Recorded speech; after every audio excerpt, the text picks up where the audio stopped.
ನಮಸ್ಕಾರ. ಚಿಟ್ಟೆ ಹೆಜ್ಜೆಗೆ ಸ್ವಾಗತ. ಸರೆಗಮಪ ಸೀಸನ್ 20 ಕನ್ನಡ ಕಾರ್ಯಕ್ರಮದಲ್ಲಿ 5 ಫಿನಾಲೆ ಸ್ಪರ್ಧಿಗಳು ಯಾವ ಯಾವ ಸ್ಥಾನವನ್ನ ಪಡೆದಿದ್ದಾರೆ ಅಂತ ತಿಳಿಯಲು ಈ ಒಂದು ವಿಡಿಯೋವನ್ನ ವೀಕ್ಷಿಸಿ. ಈ ಫಿನಾಲೆ ಕಾರ್ಯಕ್ರಮದಲ್ಲಿ ಡಾಕ್ಟರ್ ಶ್ರಾವ್ಯ ರಾವ್ ರವರು 5ನೇ ಸ್ಥಾನವನ್ನ ಪಡೆದಿದ್ದಾರೆ. ಇವರು 1 ಲಕ್ಷ ರೂಪಾಯಿ ನಗದನ್ನ ಬಹುಮಾನವಾಗಿ ಪಡೆದಿದ್ದಾರೆ. ಇನ್ನು 4ನೇ ಸ್ಥಾನವನ್ನ ಜಸ್ಕರಣ್ ಸಿಂಗ್ ರವರು ಪಡೆದಿದ್ದಾರೆ. ಇವರು 2 ಲಕ್ಷ ರೂಪಾಯಿ ನಗದನ್ನ ಬಹುಮಾನವಾಗಿ ಪಡೆದಿದ್ದಾರೆ. ಅಮೂಲ್ಯರವರು ಸರಿಗಮಪ ಸೀಸನ್ 20 ಕಾರ್ಯಕ್ರಮದಲ್ಲಿ 3ನೇ ಸ್ಥಾನವನ್ನ ಪಡೆದಿದ್ದಾರೆ. ಇವರು 2 ಲಕ್ಷ ರೂಪಾಯಿ ನಗದನ್ನ ಬಹುಮಾನವಾಗಿ ಪಡೆದುಕೊಂಡಿದ್ದಾರೆ.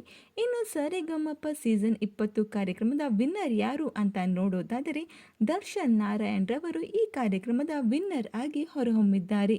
ಇವರು 20 ಲಕ್ಷ ರೂಪಾಯಿ ಬಹುಮಾನವಾಗಿ ಪಡೆದುಕೊಂಡಿದ್ದಾರೆ. ಇನ್ನು ರಮೇಶ್ ರವರು 2ನೇ ಸ್ಥಾನವನ್ನ ಪಡೆದಿದ್ದಾರೆ. ಇವರು 10 ಲಕ್ಷ ರೂಪಾಯಿ ನಗದನ್ನ ಬಹುಮಾನವಾಗಿ ಪಡೆದುಕೊಂಡಿದ್ದಾರೆ. ಈ ಕುರಿತು ನಿಮ್ಮ ಅನಿಸಿಕೆಗಳನ್ನು ಕಮೆಂಟ್ ಮೂಲಕ ತಿಳಿಸಿ. ಈ ಒಂದು ವಿಡಿಯೋ ನಿಮಗೆ ಇಷ್ಟವಾಗಿದ್ದರೆ ಲೈಕ್ ಮಾಡಿ, ಶೇರ್ ಮಾಡಿ, ನಮ್ಮ ಚಿಟ್ಟೆ ಹೆಜ್ಜೆ ಚಾನಲ್ನ ಸಬ್ಸ್ಕ್ರೈಬ್ ಮಾಡಿಕೊಳ್ಳಿ. Thank you.